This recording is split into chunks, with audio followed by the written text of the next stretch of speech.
Bonnie Hubtaku here. So first question I want to get off. We've seen the moves you made essentially with Sonic, Yu-Gi-Oh, Dragon Ball Z, and everything. I want to talk more about the licensing of that. How does one go about securing licensing with one of these big major brands and things of that nature? And what's some advice you would give regarding going that route? Okay, so for me, first off, before you go get into licensing, I recommend anybody kind of like map out the direction they want to take for their business and like understand like the ins and outs of like licensing and like the benefits of like why they want to get into that space first. I think there's a lot of positives, but also a lot of like creative freedoms that you lose when you jump into licensing. So that's like first of all. I mean, obviously there's upside to that same thing, but you have to really assess like how seriously you want to be in that space. As far as getting into it specifically, though, I recommend anybody just kind of going to Licensing Expo. It's once a year in Vegas. Everybody's there. And the main thing that most of these companies are really looking for is like how you can kind of add value or bring some type of relevance to their brand. Regardless of like how well your brand is selling something, you know, we're not really going to make like a big decimal point difference on like a company's like earnings. Like imagine like we do some stuff with Pokemon. Like we're not going to make enough money off of a collab that's going to like make Pokemon $1 billion more in a year. You know what I'm saying? So really think about how you can bring value to the company, whether that be through marketing experience, you know, maybe like a whole new audience group, whether that be, you know, just your cultural relevance or your community. I think that's like, I would say like the best advice I could give. Figure out like what you want to do first, and then from there, assess like how you can kind of bring value to a company like that. Like why should they work with you really? Thank you. Hi, my name is Terrence. Online handle TA Williams 12. As a fan of Hypland and a friend of Jordan, I do have a question. When it comes to your original products, right? What future do you see of them? Because I know you do have your licensing, you have your collabs, you have a lot of more major things that's come out in the rest of the year. But I'm a fan of your original artwork, and I do like the Japanese collection that you just came out with. I saw that was inspired by your trip to Japan. I forgot how long you were out there, but it really got me thinking of what you could possibly be doing next. Yeah. So I think for original products, we have a long plan of things that kind of really just revolve around my interests. So as you see lately, we've been doing a lot of the Muay Thai stuff, have some stuff kind of coming out with that. But I would say like overall future, we have collections that align with the collabs that are kind of coming out that are adjacent to that. So for example, if we do something with like a gaming like collaboration, we have like some gaming inspired like original designs that kind of fit within that same realm. So that way we can kind of attach on to like the interests of like the new audience that we get introduced to through the collaboration. So it's almost like an album rollout. I want to treat like the inline stuff as like I want to treat like the collaboration as like the album, and the inline stuff as like the deluxe version of it or the additional single that comes out as a result of that afterwards. And then just in general too, what I really am like working on developing for fall is just like a couple consistent inline pieces that people can always like engage with, whether that be like a basic hoodie that you can wear all the time that's just like straight logo, or like just, you know, with like really good quality, good fabric, and more like everyday essential pieces on top of like artwork that reflects like interest or adjacency to some of the collaborations that we have coming out. So all I can say is like stay tuned. We have a lot of stuff that we're like really working on and developing right now that kind of fit within that same realm. I'll say that most of the inline stuff really revolves around some type of adjacency to like the whole like Japanese culture or like gaming culture overall. So like the collection that you mentioned as like a reference, we have a lot more stuff that kind of fits within that same realm, whether it be like directly inspired by Japan or like directly inspired by some of the elements within like the niche communities. Okay, that actually answered my question pretty perfectly. More of a personal question because literally, I came here from Alaska to be here at Dreamcon, and with it getting really cold in Alaska, what do you have coming for the fall? Like how last year you had the Sherpas and that entire line. Do you have anything for more cold weather outdoor gears for this upcoming season? Yeah, so the Sherpas are super big success. We have probably like 20 more dropping like this between now and like January. Just for different shows, we saw a lot of success with that, so I want to kind of bring that same feeling to like all of our collaborations. In addition to that, the puffers did really well. We've done a couple things with that nature. We have a couple collaborations and just moments that are coming in like the future that really that we're really pushing the boundary on as far as like offering like more complex garments. So we're getting into a lot of knitwear. You see a lot of knit stuff kind of coming out similar to like the Hello Kitty knits as far as like complexity. But in that same realm, we have a lot more like diverse offerings kind of coming, a lot more cut and sew. What I'm really trying to work on with Hypland kind of going forward is like separating ourselves even further with like a lot more cut and sew. You know, the t-shirts and stuff do well and they're like nice quick moments, but how can we kind of bring that entree moment with like some of the higher end or like more thought out and developed pieces? So you'll see a lot more jackets, you'll see a lot more like technical stuff, you'll see some more windbreakers, sweatpants, things of that nature, like a lot more stuff. And the shirt specifically, we have so many coming out. I'm sure you've seen the stream. You know, probably showed like we have like 20 something of them at least coming out. That's perfect. Thank you. Yeah, of course. Hey, how you doing? Contarius, online handle is OmniSGI. As somebody who owns a LLC and trademark and has aspirations to possibly start a clothing line one day, can you go into a little bit more detail of, I guess, like when you first started, how did you do like your selection for like quality of clothing, just like the trial and error process to get to a product that you felt was good to put out into the market? So, I mean, you kind of answer my question. I mean, answer the question a little bit. It's all trial and error. So, thankfully, I feel like I've grown up in like streetwear. So my background comes from like a little more of a fashion understanding than it does like an anime understanding, which is what our focus is right now. So I've been able to just like kind of lean on like my mentors and ask them like, hey, what blanks do they use? Kind of go out and feel stuff. I do a lot of, when I'm not designing, I feel like I spend a lot of time like going vintage shopping and just like feeling stuff and like wearing stuff. I'm a consumer first. So I try as much as possible to figure out like, hey, like, what would I like to wear, you know? And like, how can I, and so I have a shirt that I really like from a brand, I'll go out and I'll either make it myself or I'll try and figure out like their blank. I think the internet is like an infinite amount of resources, especially nowadays, where you can find out like what blanks most companies use. You know, you have guys like Justin P on Instagram that talk a lot about, you know, what blanks certain certain companies use, what manufacturers certain people use. So I'm really spend a lot of time just kind of like doing research and trial and error. We'll put like, for example, I'm sure if you're a customer, you've felt like a bunch of different quality t-shirts that we've used before. We sometimes use LA Apparel.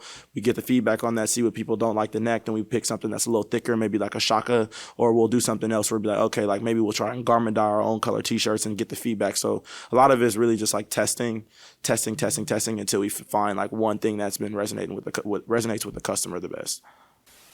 You actually answered my question. And then just a follow-up question. Where do you see, in your own vision, Hypland 5 to 10 years from now? Well, right now we're planning a little 2 years in advance. I would say we probably have some of our biggest collaborations and biggest moments coming like next year through the year after next. I probably locked in something for 2025 Q1 that I've been like trying to work towards for like my entirety of existence that I'm really looking forward to. Aside from that, I really want to step into like the event space a little bit more. We do a lot of pop-ups, we do a lot of integration with music, and I want to try and have like some type of touch point. People don't know this, but I'm opening a store either probably in January maybe. I'm aiming for my birthday, but I don't think it's gonna happen. We actually signed the lease for it and do a walkthrough of the space on Monday as soon as I get back. So that's one thing that we're really working towards. But that's gonna be like a really big moment for the brand. Just like really trying to increase like the community for the brand, just being able to give some people like a physical place where they can kind of all congregate and like link up with one another and just kind of like be a place where we're like working out of, and like you just have like a more like on hand sense from like a consumer perspective for the brand. So I don't know, I'd say in 5 years, just kind of growing that piece out. I know we're hopping into gaming a lot more. I know the anime piece is something that we've got unlocked, but I really want to try and take over these adjacent categories within like the world of like just like nerd culture in general. I think like anime, we're most known for that, but I think like with the success of Sonic, like I want to really dive into like the gaming and adjacent world, whether that be through music, through like working with different artists, working with like just different things that kind of align with the same interests of our stuff. So whether that be like a visual artist that makes like a certain type of stuff, or like, you know, like a collaboration with another brand, or like Street Fighter as an example, or something like that, you know, work with that kind of like world. So we're really gonna like branch out and do a lot within that space, and then obviously like elevating the collections and things like that we offer, and like just having a bigger and more diverse range of like product. Right now I feel like we focus a lot on t-shirts, but in the next year I'm trying to like really develop and like do a lot more cut and sew, and like eventually get to a point where we can have like a runway show, but it's more so community focused, not so much like this high end like posh kind of community, kind of like breaking down the walls for that. So yeah, a lot more community stuff. Kem here from Urban Anime Lounge. This one is more so a personal question for me. So like there's a lot of big dudes that like vibe with your designs, but like there's a thing in the space or like when you go shopping for like an anime shirt or anime design, they only have a 2X or they only have a 3X, and the 3X is really a 2X, or the 3X is a 2X XX from Japan, and it's really a large. Have you ever thought about collaborating with like a company like Destination DXL or something? Because you have the licensing for a lot of the brands, so you can like collab with them and put out clothes for like big and tall people, and like expand your sizes up to like 4, 5, 6X. You ever thought about anything like that? Well, honestly, I've never heard of the company before. I'm open to it. I know when we do some stuff, we've done like up to 4X before, but it just kind of depends on the collaboration. I'm open to doing it. I think for us, it really just is assessment of need. Like we'll try it sometimes, but I don't think we always have like the biggest a bigger size audience. More so, like I said, I'm open to it for sure. I have no problem. I think if consumers ask us for bigger sizes, like I'm open to making something. It really costs the same amount as everything else. Doesn't hurt us anything to just kind of try and do more stuff. And to be honest with you, I say like XL through like 3XL probably are like most popular sizes. I feel like everybody wears oversized stuff nowadays too, so even more so reason for people to be buying bigger stuff. So I'm open to it for sure. Think it's gonna pop up. You pull up with a 4 or 5X, you're gonna see some sales shooting up. Yeah, I mean I'll try it out. Like, they know.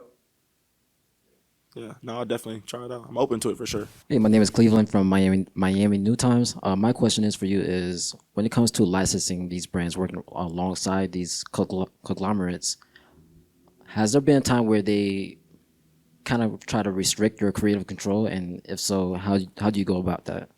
Well, I'll say licensing in general is a restriction of creative control.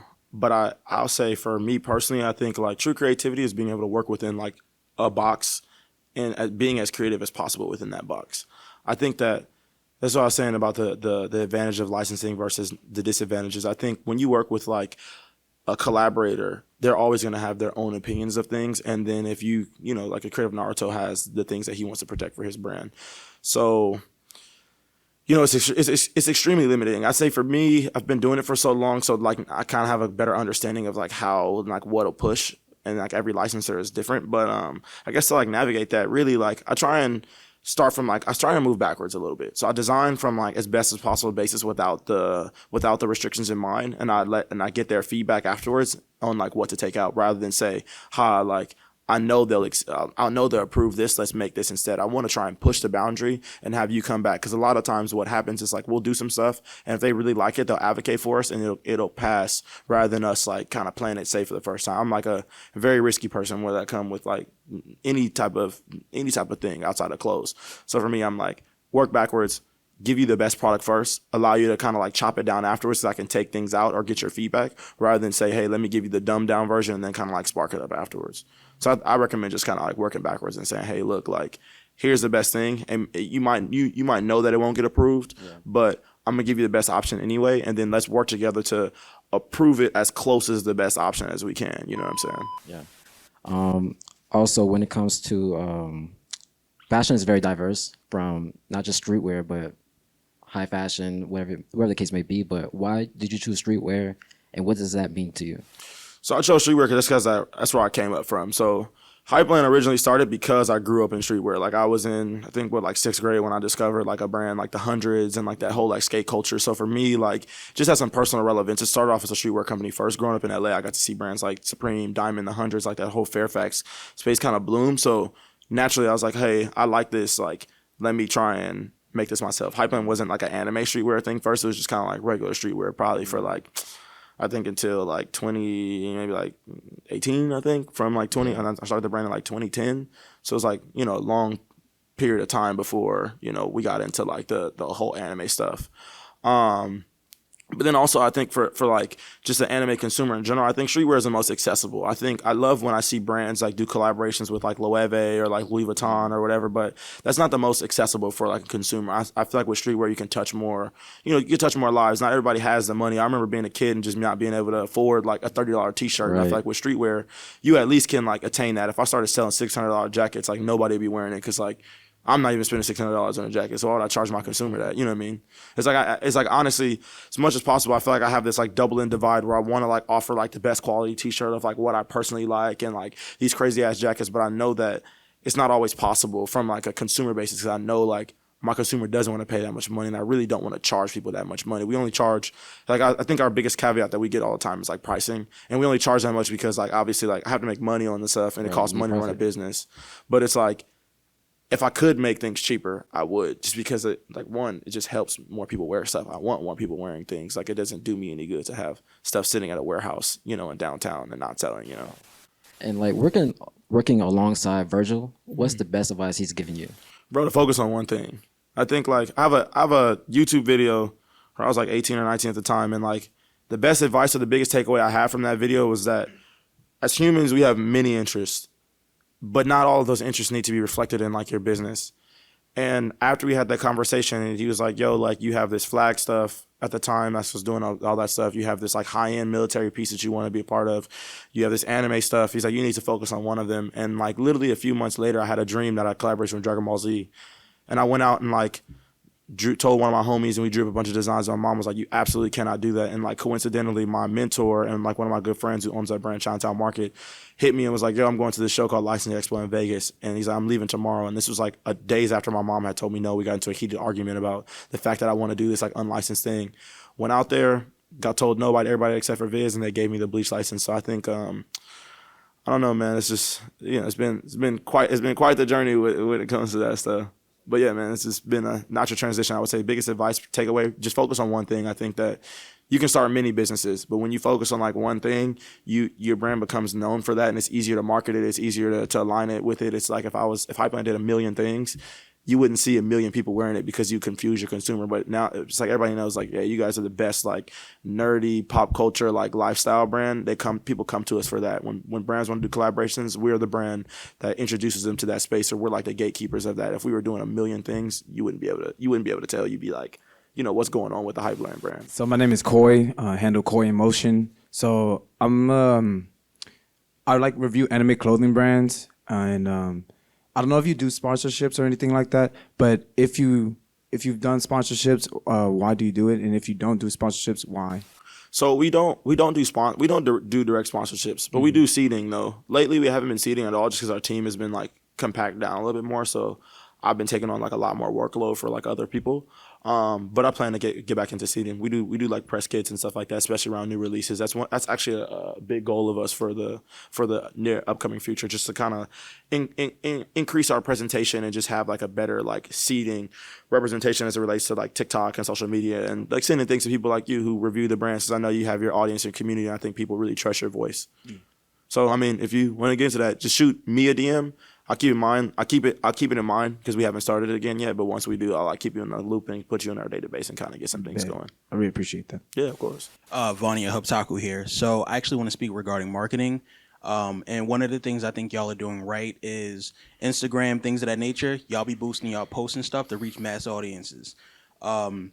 I know that typically on the internet specifically, they try to frown upon things like boosting and stuff, but I stand behind it and for it. What advice would you give to somebody who's looking to do something like that, boosting or other forms of marketing where they have to put funds into it? Is there anything you can speak to regarding that?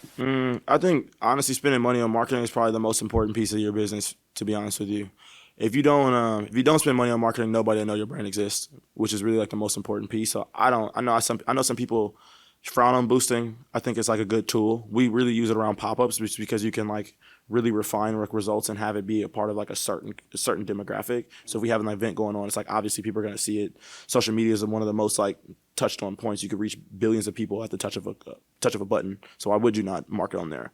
The one thing I will say that you can't do with boosting ads though is you cannot build community through boosting ads. I think you have to do like the actual groundwork and do the seeding and like actually be a part of like different communities, go on places like Reddit and like Facebook groups and like actually be a part of that culture if you want to build like a long-lasting community. I think boosting stuff will get you sales and will get you visibility for things like pop-ups and introduce your brand to people, but it's not a good long-term play. I mean, think about how many anime Instagram ads you see all the time for basketball shorts. I'm sure there's a million basketball short anime brands that you guys have seen, but how many people are wearing those shorts out here? Nobody.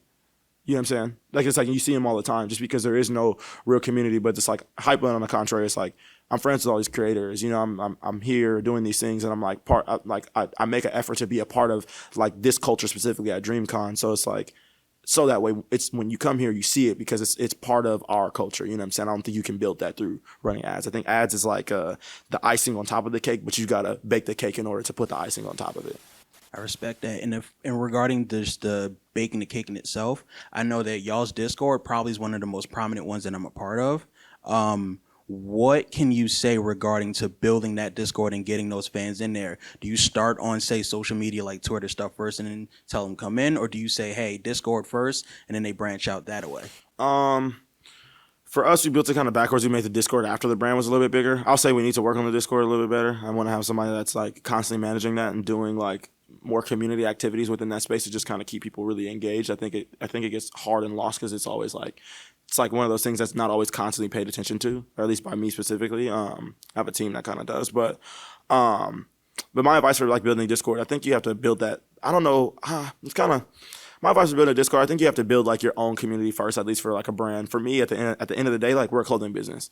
Like whereas the Discord is like popular, like my number one goal is to sell clothes. Like whereas the Discord could be, I could have the coolest Discord on the planet, but the Discord is not going to sustain Hypland or like pay my employees or like get us here. Like people are not wearing a Discord around. You know what I'm saying? It's like you can be a part of it, but that doesn't really do things. That doesn't really do things too much. And even when we do like little Discord initiatives, that sometimes bites us in the ass and fires back. Such with these like free T-shirts and mystery boxes and all these little things that I try to do for the community, they don't always like hit as much as I think they would. But yeah, I don't know if that answers your question. No, it did. And that's all I wanted to say regarding the Discord. But the one thing I want to say to you, your customer service regarding one Discord and email, everybody on top of it. So they deserve credit on that front. I'm glad you like our customer service because that's a piece that I think could be drastically improved. They treated me good, bro. I'm glad that's your experience. So one question I had, I know you're licensed, but I know there's a lot of like unlicensed brands going about. So how would you like try to see, like, would you try to get licensed, unlicensed? Because I know, like, you make a Naruto shirt, you're good because you're partnered with them. But let's say, like, I did it. I make too much money. They're coming knocking. So, like, do you think, like, how would you prevent that type of thing? I mean, I think that there's ways around, like, people coming knocking. I'm not going to give you any advice on that, unfortunately. I think you got to – I just can't. Yeah. But as far as, like – I don't know. I think that there's ways to navigate, and there's ways to navigate both and like advantages to both. Me personally, I'm not so much worried about the unlicensed stuff because if I wanted to be a dickhead, I could send it to them and get everybody's brand shut down, but I'm not that guy. And I think there's enough money around in the community. I feel like unlicensed stuff really fuels creativity. I love seeing the stuff that people who are not licensed make just because they don't have the restrictions that I have and they can move at like the speed of sound as it relates to like something happening in the anime community or anime world or a TV show, whereas I can't. But I think for you, as far as it goes about licensing, I think you really just have to figure out like the advantages or disadvantages of like doing what. Like I think for me, you can make more money being licensed because you work with the studios directly. You know, they fund your ideas. It's like I think it's a different feeling working with like Sonic directly than it is just me putting out Sonic artwork. You know what I'm saying? It's like being able to like meet the owner of Sega and have him be happy that we did this moment and like want to do more things. Like for me, it's like more fulfilling than like selling a T-shirt and like selling 1,000 units of that. I don't think you can sustain that like unlicensed model forever unless that's like what your like main goal is. You know what I'm saying? Only thing I would say about licensing is it's very expensive too. And so unless you have like the bread up front to like give them a minimum guarantee and like sell it and sell stuff certain places, like I think you should really like align like and figure out like, hey, look, like why am I getting into licensing? Like what, you know, what's like my motivation behind it? I also have one more question. I know you guys operate like you're like a whole corporation, so you probably operate on like a timetable of like years. But how would you guys go about like your rollouts? For me, I try and like to do things at least 2 weeks out. Just brings energy.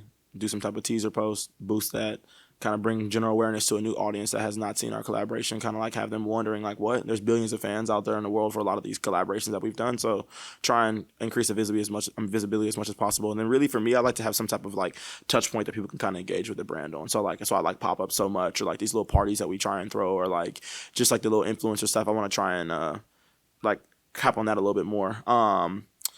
And in general, also too, like kind of what I touched on a little earlier, I really want to get this like internet presence a little bit better on lock because I feel like we used to do better seating. Now we don't do it so much as much anymore. And even though we still do great, I want to have like some type of like digital touch point where people can kind of engage in the brand a little bit better afterwards. So I guess as far as rollout, it's like social media posts first and foremost.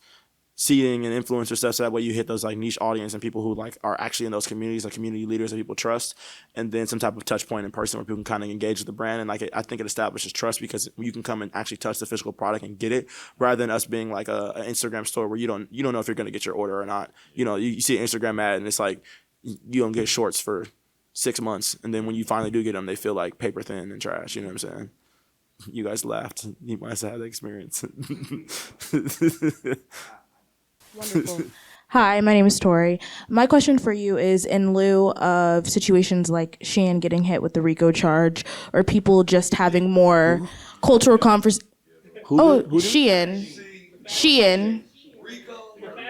The fast fashion company. Wow, okay, dang, I didn't know that. Yeah. That's crazy. And just more conversations around ethical consumption with clothing. Mm-hmm. What are your thoughts on those topics, and or how do you ensure that you have your own set of ethics that you use to guide your brand? I mean, my brand only has 9 people, so I mean, it's pretty difficult to be unethical in that sense. We don't do, I mean, most of this, so I'll say like from a cut and sew basis, we all the factories that we work with in China, I've been to personally. I know the owners really well. I make sure it's like no child labor. I think that there's like this huge stigma with China that everything is like sweatshops, and it's really not. Shein's a little bit of a different monster because they are like so unethical and they keep their prices so low, but that's why our prices are so high, because we do things in LA, we pay people fair salary, like all of our companies, I mean, all of our employees are taken care of, like we have a small team, but they get their stuff done, and like everyone we work with is like, I know personally, like I have a personal relationship with them. So for me, like, I don't know, I check things out before I work on it. I can't, I want to put my business on the line or my own reputation on the line by working with like some folks, and really saving $1 is not gonna like have me like change my life as it relates to that stuff. So yeah, no, definitely. But dang, Rico's crazy. Contarius again. This is much more of a lighter question. Somebody that is obviously busy as yourself, you're doing a lot. Can you talk about the importance of your work-life balance, how you manage your stress, and just balance that out with still having fun and just doing things, even though you own a bigger brand? I mean, for me, I'm always thinking about Hypland.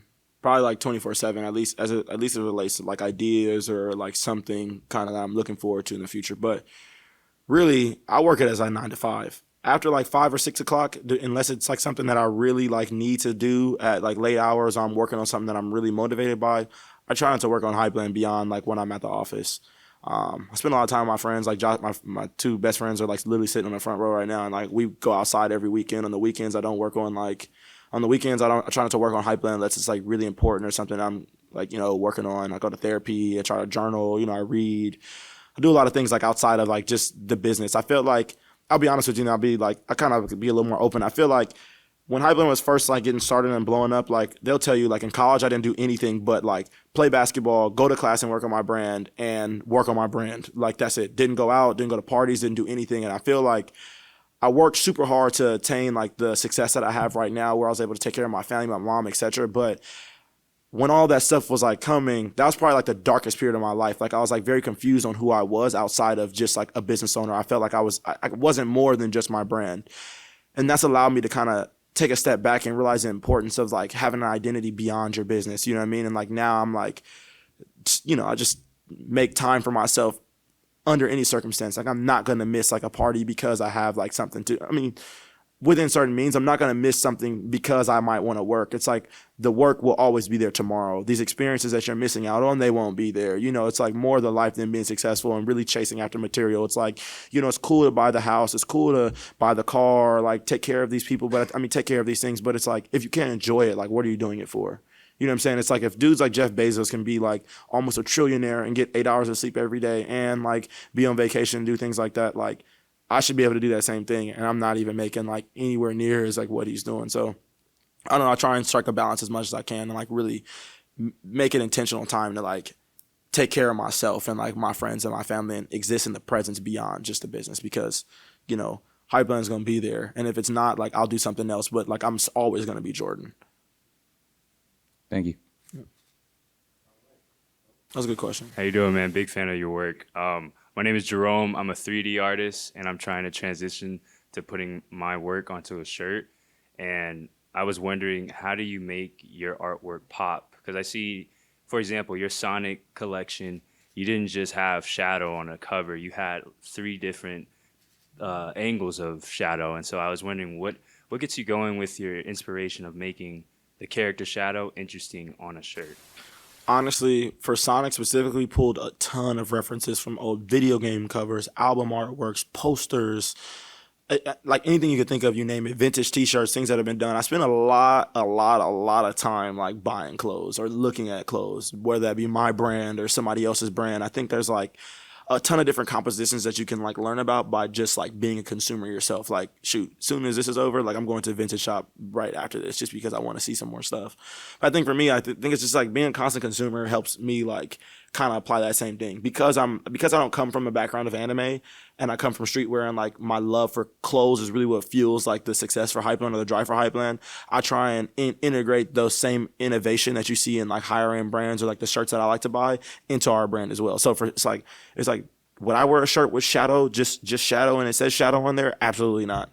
So it's like, why would I not try and like make something that I feel like I would wear? And I think like, I love that you brought up the Sonic as an example, because that's probably one of my favorite design collections that we've had in such a long time, just because it pushed the boundary and we had a lot more freedom of creativity to be able to use like different assets and different pieces from the different ages of Sonic. And I could like integrate that freely in comparison to like what we've done. To be honest with you, my least favorite design is that Eyes box logo sweater, because it's so simple.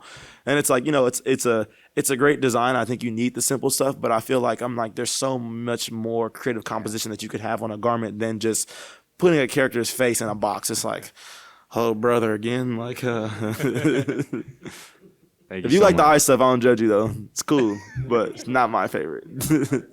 Huh? Yeah. See, we'll see that. And then like for even with that same thing going to the color basis, like if I have to do something simple like eyes, I want to try and experiment with like more colorways or something that will at least bring it and make it a little more interesting. It's like let me put it in like rhinestone if you guys like eyes, or let's like add this, like let's spark this up so that way it looks a little bit different. I can add like a little more of a tasteful flavor onto design than just being like, here's an asset, enjoy. Like I feel like we have enough Walmart Hot Topic t-shirts that just slap the character on there and be done with the day, Does that answer your question? Yeah, no problem. All right. That concludes this press conference here. We can give a round of applause to Jordan for taking his time out here. We appreciate you all for attending. I know going all to different places, different planets. Watch your aura pass me by, losing balance. What if we run out of time and second chances? Empty-handed, you left fast life.